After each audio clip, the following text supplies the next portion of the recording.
विमल पोलो जोबा केसरी, हर पल मनाओ केसरी त्योहार। कहाँ से आए हैं? हम गुड़गांव से आए हैं और मैं एक साइंटिस्ट हूँ, वैज्ञानिक। लेकिन अब इस उम्र पे आकर के कुछ धर्म की तरफ भी अपना ध्यान गया है। गीत ये रामायण तो मेरी माताजी के ज़माने की भी साथ थी, लेकिन वो उसमें हिंदी का वो अनुवाद नहीं था। जो दोहे दिए गए हैं अवधि में, उनका हिंदी अनुवाद नहीं था। तो हमको दोहे पढ़ कर के हिंदी अनुवाद का थोड़ा सा दिक्कत होती थी समझने के लिए।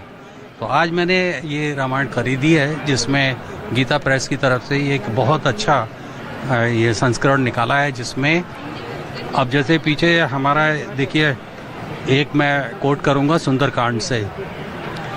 जलद विनय न मानत जलद जड़, बीत गए दिन थी, बोले राम सकोप से, भय बिन हो न प्रीत।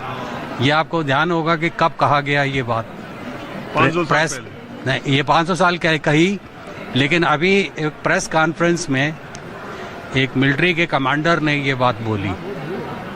आपको ध्यान होगा, अभी जो पाकिस्तान के साथ एंगेजमेंट हमारा हुआ, तो उनका कि हमें ये सब किस लिए करना पड़ा,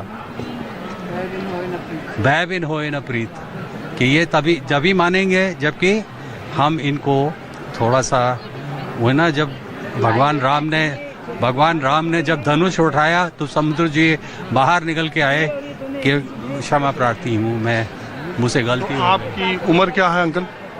मैं 83 साल का हूँ। और 83 साल की उम्र में इसके पहले जो रामायण थी वो आपकी माता जी की खरीदी की थी, और वो सिर्फ दोहों में थी, वो समझती थी अवधि को अच्छी तरीके से। उम्र के इस पड़ाव पर इतने सालों के गैप के बाद आपको ऐसा क्यों लगा कि अब रामायण या रामचरितमानस फिर खरीदना चाहिए? इतने सालों में कोई जरूरत महसूस नहीं हुई? उसके दोहों का हिंदी में अर्थ जानना चाहिए, ऐसा ये इसलिए महसूस हुआ कि वैज्ञानिक रूप से मैं इतना अपने ही विज्ञान की तरफ इतना रहा, और बहुत लिखा भी मैंने विज्ञान के युग में, तो धर्म की तरफ ध्यान ही नहीं गया।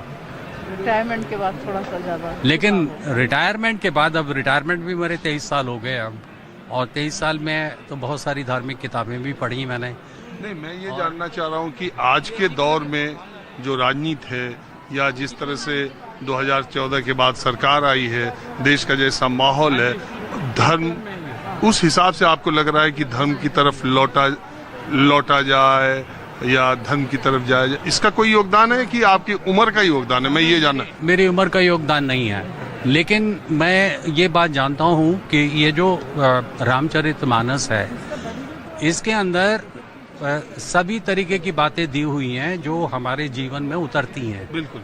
और अब कैसे उतरती हैं, तो मैंने आप उसका एक उदाहरण दिया कि हमारा एंगेजमेंट पाकिस्तान से हुआ और ये उदाहरण दिया गया। दूसरी बात यह है कि हम लोगों की जो प्रकृति है वो ये है कि हम धर्म की पुस्तकों को सिर्फ धर्म के हिसाब से पढ़ते हैं, और मेरा जो व्यू है वो मैं इसको इस तरीके से पढ़ता हूँ कि इसमें कौन सी बातें किस तरीके से कही गई हैं और उनका हमारे जीवन के आचरण में क्या है। तो मतलब एक सत्य वाली बात है, वाल्मीकि रामायण की तरह एक धर्म की बात नहीं है इसमें, एक सत्य वाली बात है कि इसको आप उतारिए, चरितार्थ करिए इस बात को। तभी तो इसमें रामचरितमानस क्या गया, इसको चरितार्थ करें, अपने अंदर उसको उतारें इस बात को।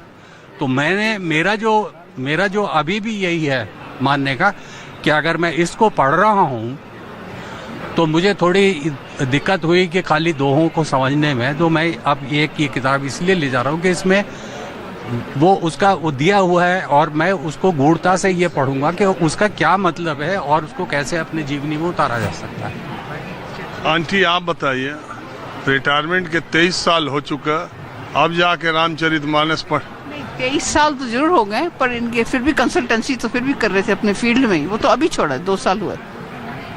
अच्छा, कंसल्टेंसी कर रहे हैं? हाँ, उसी फील्ड में कर रहे थे। तो आप तब खुश थी जब इधर रामचरितमानस और धर्म की तरफ आए, तब ज्यादा? दोनों तरफ से ठीक है, दोनों तरफ से ठीक है।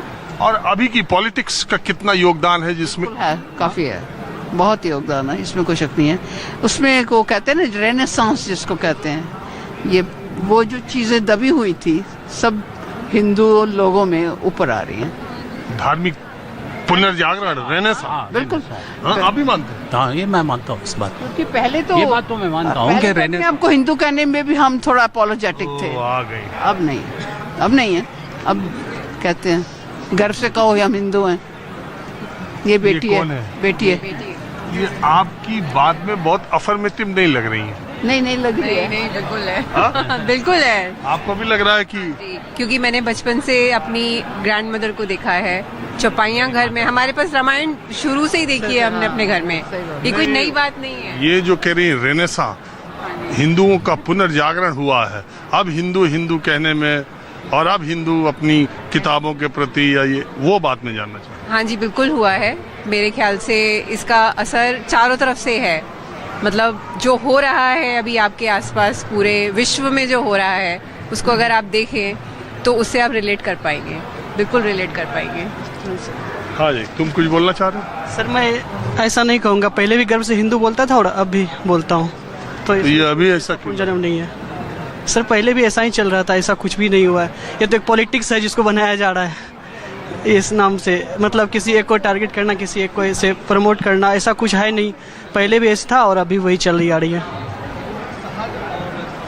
तो आपने देखा पहले ही जो अंकल मिले, वो 83 साल के हैं, वो साइंटिस्ट हैं, और वो पूरी तरह से ये बात मान रहे हैं कि अपने पूरे जीवन के इतने बड़े पड़ाव पर इतनी बड़ी लंबी यात्रा, इस समय आकर के वो और आंटी को लगता है कि ये हिंदुओं के धार्मिक पुनरुद्धार, पुनर्जागरण का वक्त आ गया है, और इसीलिए शायद कुछ बोलना चाह रहे हैं।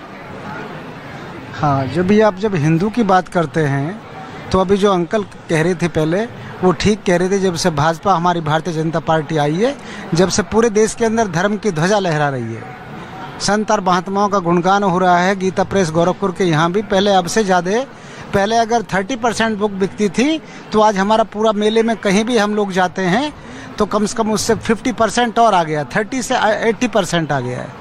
आप गीता प्रेस से जुड़े? गीता प्रेस से नहीं, मैं तो गवर्नमेंट ऑफ इंडिया में युवा कार्यक्रम खेल मंत्रालय में अधिकारी हूँ। ऐसे भक्ति भाव आप सरकारी कर्मचारी हो के हिंदू धर्म ध्वजा भाजपा, खैर ये बोलने में खतरा भी नहीं है अभी। कोई दिक्कत नहीं है। राम मंदिर की अगर स्थापना होगी, राम मंदिर का अगर बन गया है तो मात्र मेरे योगी और मोदी के कारण बना है, इसमें शासकीय नहीं है। जो हम देखते हैं, जैसा हमारे आचरण में आता, वैसी हमें बातें रखनी चाहिए। लिखते भी है। प्रेमानंद जी महाराज को भी दे सकते हैं, क्योंकि वो भी लोगों को जागरूक कर रहे हैं और लोग धर्म की तरफ अट्रैक्ट हो रहे हैं।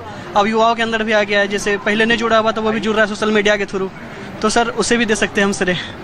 ये जरूरी नहीं है किसी भी चीज़ को पॉलिटिक्स को ही श्रेय दिया जाए। भैया हमारा तो मतलब ये, जो आप बोलिए, जो आप कहिए वो हम सुनेंगे। बड़ी मोटी किताब आप ली हैं मैडम, कौन सी है? श्री भागवत सुधा सागर। इसके पहले आखिरी बार आपने कोई धार्मिक किताब कब खरीदी थी? मैं खरीदी हूँ अभी इस साल, मैंने कई सारी किताबें खरीदी। इसी साल? 4-5 गीता प्रेस। और इसके पहले? और दूसरी नॉन फिक्शन बुक्स वगैरह ज़्यादा पढ़ती हूँ। तो ये धार्मिक किताबों की तरफ झुकाव की वजह क्या आपके? बस पढ़ने में रुचि है कि अंदर क्या है। नहीं, ये रुचि कैसे आई? पढ़ने का शौक तो किसी बाबा को सुन के, देश के माहौल को देख के? नहीं, देश के माहौल को देख के नहीं, अपने से अंदर से। देखिए